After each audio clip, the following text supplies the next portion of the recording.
Hello, today is day 4 of celebrating becoming Heather. The section I'm going to read today is from chapter 9. I realized after yesterday's reading that between day 2 and day 3, Laura's name changed to Heather, which Heather is just her name that they call her on the island, so if that was confusing, sorry about that. And today we're going to pick up where Heather's she just invited her niece and nephews to come and visit the island. The next morning, the castle echoed with excitement and questions. Heather had received an email from her brother Caleb saying he was willing to let his children visit the island. The Scarlets wanted to know all about the sailors, and Heather was glad to tell them. She told story after story, and by the end of the day, she was too excited to sleep. She sat and talked with Edward for an hour before he insisted it was bedtime. Heather wished she could sleep, but her mind was too active. She lay in bed for a long time, planning what she would do with her niece and nephews during their visit, and it was after midnight when she at last drifted off to sleep. The next thing Heather was conscious of was a cloth being pressed against her mouth. She struggled and tried to scream, but someone was holding her arms, and it was impossible to make more than a muffled sound through the gag. Someone she could not see pulled her up to a sitting position, tied the cloth in place over her mouth, and holding her arms tight against her, threw a cloth bag over her head before tying her wrists. All this happened in a matter of seconds while Heather was still trying to wake up enough to comprehend what was happening. When she was pulled to her feet, she began kicking all around her, searching for her foe. Somehow he escaped her thrashing feet and in one motion pulled her to him, placing what must be a gun beneath her chin. "We don't want to hurt you, but you better be careful," a raspy voice said. By this time, Heather was awake enough to recognize the danger of her situation. She was helpless, and this man could do whatever he wanted with her. She clung to the comforting thought that he had said he did not want to harm her. Stumbling as he dragged and pushed her from her room, she was aware of descending in the elevator, then being taken out of the castle and shoved up onto a horse. The man mounted behind her. As the horse began to move, she strained to hear sounds that would help her make sense of what was happening, and could tell by the hoofbeats that the man who had taken her had several accomplices. They rode for a long while. Heather strained to get her bearings and to think through what was happening to her. She was on the island. Who could these people be? Was she being kidnapped? Who would want to kidnap her? Would they hold her for ransom? How had they snuck in so easily? Could it be Josh? Why would he kidnap her? Didn't Rick have any kind of security? She had never even thought to ask. Then again, maybe Rick was in on it. But no, that didn't make any sense. She was sure he was a good man. While she was still struggling with all the possibilities, the horses stopped. She was placed on the wet ground and pushed to her knees. Someone came close and slipped the bag off of her head and the gag from her mouth. Her eyes widened at the sight of Edward, Brian, Lily, and the rest of the children standing before her. "What's going on?" she asked in bewilderment.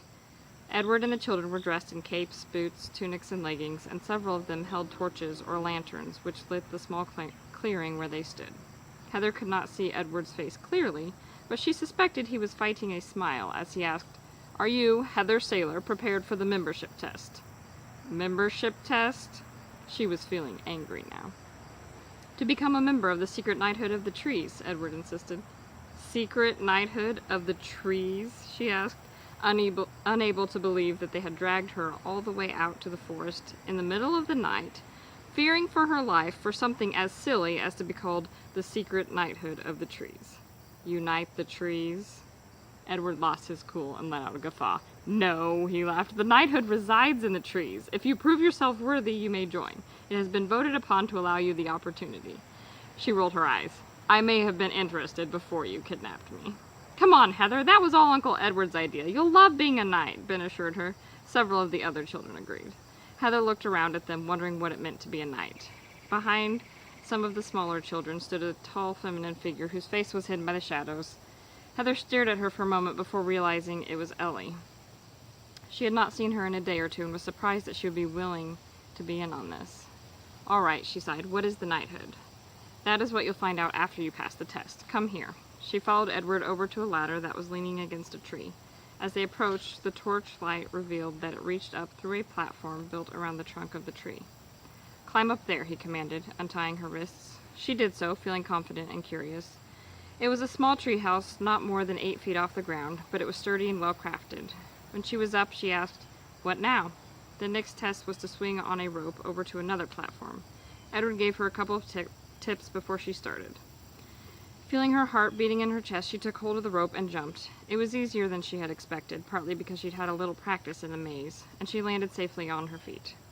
The last test was to climb a tree. Edward chose a small one. It had narrow branches and was not very tall, but it supported her weight well enough. When she descended, Edward gave her a respectful nod and said, "You've passed. You may mount your steed and follow us to the Knight's City." They brought Shimmer to her, and she climbed into the saddle. They rode at a walk through the moonlit forest until they came to a place where the trees were thinner. Several trees stood in a clump. Each one held a little shack of some kind.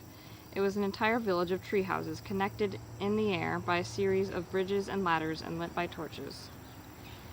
After dismounting and tying her horse to a hitching post, Heather followed Edward and the children up a ladder and through the city.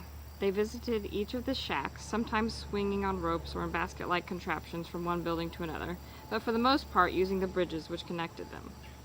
Each knight has his or her own tree house, and in the middle was a large building called the council chamber, which consisted of a meeting room, a laundry room, and a kitchen.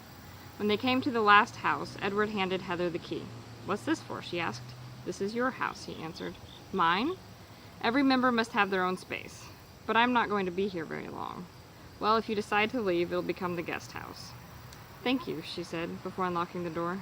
Inside was a lovely room with a desk, a trunk, a rocker, and a straw mattress bed like those she had seen in the other houses. "It's your space. Do what you like with it," he told her. "Thank you so much. This is going to be cool." "I'm glad you think so. It's time to get ready for your knighting ceremony. I'll leave you and send one of the girls to help you get dressed." "Dressed?" "Your clothing is in the trunk." Without giving further instruction, he handed her his torch, stepped outside, and swung across to another bridge. Heather opened the trunk and found clothing like the others were wearing. She took it out and was looking it over when Lily knocked on her door and offered to help her figure out what went where. She was glad for the help and even gladder to be able to change out of her muddy pajamas. Her new clothing fit well, and she found that she liked the blue cape, leggings, embroidered tunic, soft moccasin-like shoes, and flower comb that had been in the chest. "Where did you get these?" she asked Lily. "We made them," the girl told her. "You made them?"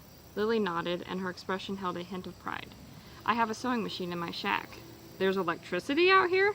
"No, it's not electric." "Wow, that's old school," declared Heather, before changing the subject. "What do I have to do in the ceremony?" she asked. "Not much. Sir Edward will tell you." "Sir Edward? You really take the knight thing seriously, don't you?" "Yes, we do. It's lots of fun. We do cool things like fencing and toasting. Sometimes Sir Edward creates characters for us, and there's always a bad guy to kill. I'll tell you about it later. Now let's hurry or we'll be late." They swung across to the council chamber. As they entered, Edward instructed Heather to come to the front of the room. "Kneel," he commanded, and Heather fell to one knee, as seemed appropriate.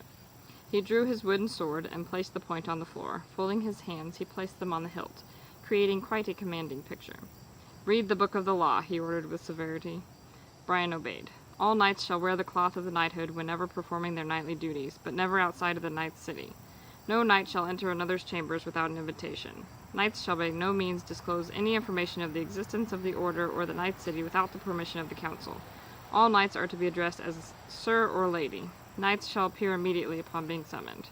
Heather listened to each rule, but found it difficult to pay attention to them because after each rule, the knights all yelled, "Let it be so!" Soon it was over, and Edward was asking, "Heather Sailor, do you swear to obey the rules laid down by the Knights' Council to the best of your ability?" "I do so swear," she answered. He raised his sword, and touching each of her shoulders with the flat of the blade, said, "I therefore dub thee Lady Heather, Knight of the Order of the Trees. Rise!" She stood, and at Sir Edward's direction, Katie and Violet strapped a sword belt around her waist. They stepped back, and Edward cried, "Welcome our new member!" "Long live Lady Heather!" they all shouted 3 times. Brian cried, "A toast to Lady Heather! May her sword be always sharp, and her friends be always near."